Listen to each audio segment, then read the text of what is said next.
Month marks 4 years since Dane Elkins vanished. He was 21 years old at the time of his disappearance. Dane was studying engineering at UC Santa Cruz. He's also a black belt in karate and a racquetball champion.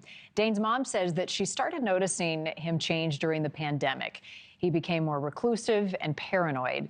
In December of 2020, he called his mom and he said he wasn't coming home. Dane's mom has given us never-before-seen video of him from the day he vanished. How much of the knowledge that we know actually comes from actual knowledge? Like, most of the things that we do, right? The marketing, like, how do we know how much food, what food we're supposed to have, what we're not supposed to have, what we drink, etc., etc.? How do we understand nature? So in this clip, Dane is talking about the CIA, and he references recruitment and says that if you don't do what they want, they will kill you. His car was found later that day. His wallet, his cell phone, and his computer were all still inside, but there has been no sign of Dane. Dane's mom, Deborah, and his sister Madison are with us this morning. Deborah, welcome back. And Madison, I appreciate you being here for the first time. I want to start with you, Deborah. You and I spoke less than a week ago. I think our conversation on TikTok has garnered more than 1.5 million views. There's been a lot of attention on Dane's case in the last few days. Has that led to any leads? Yes, there are 2 active leads right now in, I think it's called Rose Bluff, Northern California, in a small little town called Rose Bluff. The kindness team is working on it. They are on it. I have 29,000 followers. I share the actual sightings, and thank you to NewsNation, because we actually have 1.7 million views on that TikTok from NewsNation, and that is 1.7 million more kind eyes that are hearing about the story for the first time. Boy, that makes me just so grateful that we're able to support you in this way, Deborah, and I hope it leads to Dane coming home soon. What specifically can you tell me about these possible sightings and any description of Dane?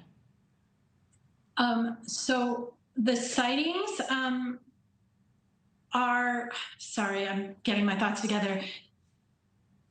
Many people think they see Dane, and there are many lookalikes. Like, there's about 500,000 comments that Dane looks like, this Luigi, So when someone says, I saw your son, that doesn't mean it's necessarily Dane, because so many people look like him. So I interact with them. I ask them, what did he have?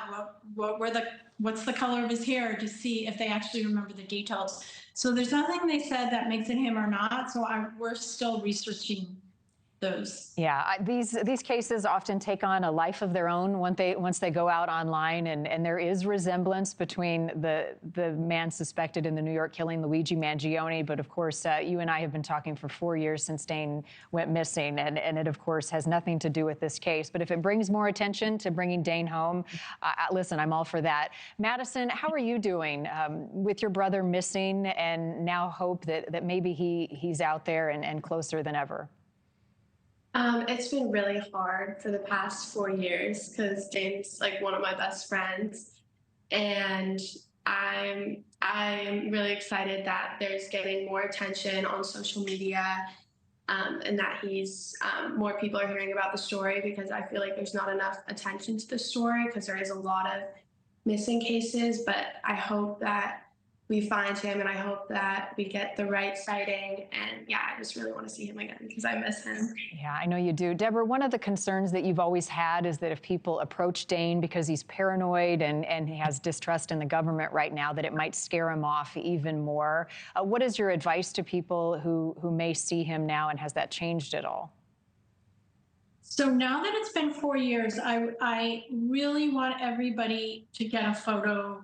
Most importantly, because we've had thousands and thousands of sightings, but they turn out to be lookalikes. Dane doesn't have any tattoos. There's nothing really distinguishing.